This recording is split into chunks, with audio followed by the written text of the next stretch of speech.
Questo è il treno Intercity notte che va a Roma, doveva partire a mezzanotte 08, sono l'1:04 minuti e il treno non è ancora partito perché il locomotore era a guasto e hanno sostituito il primo locomotore con il secondo locomotore che è ancora a guasto e come potete vedere stiamo aspettando il terzo locomotore che ancora non è arrivato. Ha voluto documentare così l'ennesima odissea dei pendolari del treno.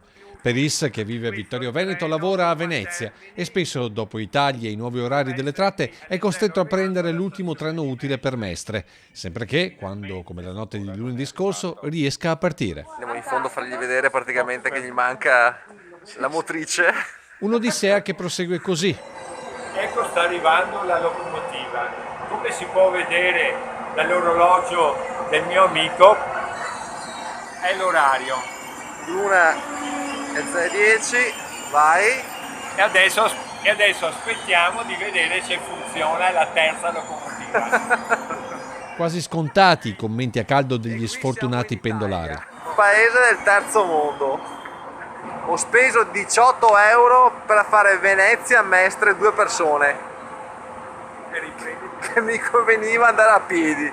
Alla fine, in piena notte, finalmente il treno parte. Arriverà a Mestre, dopo dove la soppressione di alcune tratte per i pendolari verso Vittorio Veneto, l'unica soluzione è l'auto. Complimenti.